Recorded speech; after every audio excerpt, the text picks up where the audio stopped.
Get ready for the dictation. Start. Madam, you are aware that when this life business was nationalized in the year 1956, great expectations and great hopes were entertained by all members of Parliament. In the statement of objects and reasons relating to that measure, the Finance Minister stated that nationalization was necessary and even imperative to achieve the broad objectives of increasing insurance business, to take it to larger areas, including the rural areas, and to give greater returns to policy holders. We have to see, after these few years of the working of this organization, how far we have achieved these great objectives. In the past also, we may remember that many criticisms have been made in regard to the working of this organization. Even the Estimates Committee has gone into this question and examined in detail the various aspects of the working of this organization.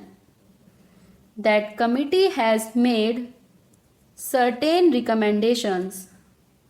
Those recommendations are very important and I will advert to them shortly. Before I deal with them, I wish to make one point clear. In spite of the various criticisms and in spite of the various comments made in the House, in the press, and also through various organizations, the working of this organization has not been improved very much. The report which we are discussing today relates to the year 1996. Obviously, it is a very old document and a discussion on this report at this hour perhaps is too late. Nevertheless, a discussion is important if we keep in view some of the fundamental problems that are facing this organization. This report was submitted in November 2001, that is to say, some 45 years after the period of the working of this organization. I do not know why there should be such inordinate delay in submitting reports. The report, madam, deals with various aspects. It does not bring out many things which ought to be properly brought out in a report of this kind. And while reading this report, I was not able to make out the working of this organization and to get a proper understanding of it.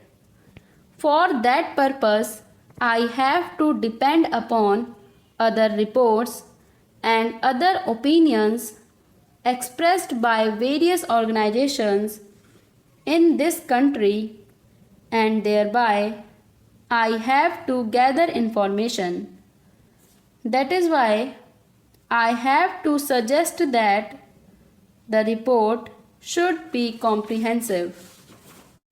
I would refer to some of the important problems confronting this organization. The most important among them, in my opinion, is the organizational setup.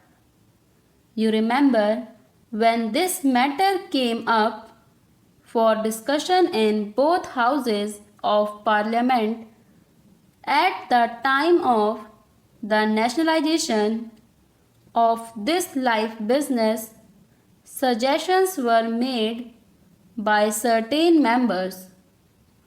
I was participating in the other house in the debate then, and I suggested that one corporation would not be better, and it is desirable to have more than one organization, to have more than one corporation.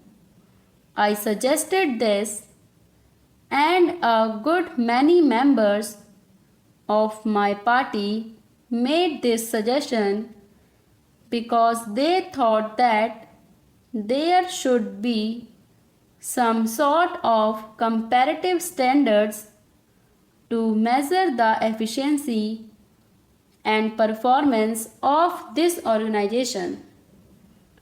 Without such comparative standards to measure the efficiency and the work of this organization, it would be difficult to judge either the efficiency of the organization or the improvement or progress made by the organization. Therefore, we suggested that there should be more than one corporation, perhaps there should be 3 or 4. Now, after the experience gained, the estimates committee has come to this conclusion that this is a huge monolithic organization whose task has been increasing all the time, and that it has not been possible for this organization to fulfill all the expectations and all the tasks and all the requirements that are expected to be fulfilled by this organization. And so, the estimates committee has suggested a radical change, a revolutionary departure with regard to the organizational setup. They have advisedly pointed out 2 alternatives. The first alternative is to set up more than one corporation so that there may be division of work and division of areas. There may also be healthy competition between the corporations so that the country and the people may know which corporation is doing better and which is not doing better.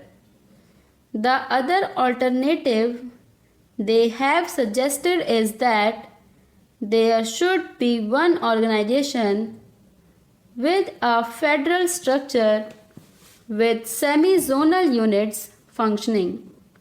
Therefore, I also submit that with this monolithic structure, it would be difficult for the organization to carry out its function more efficiently and in a direction which is healthy and which is progressive.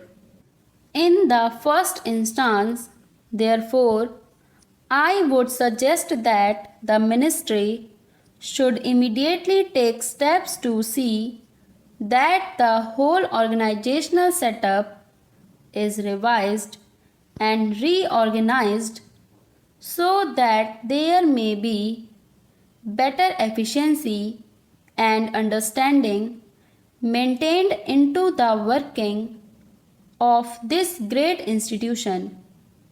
The organization as it is constituted reveals certain inherent defects. The main office is managed by a large number of officials.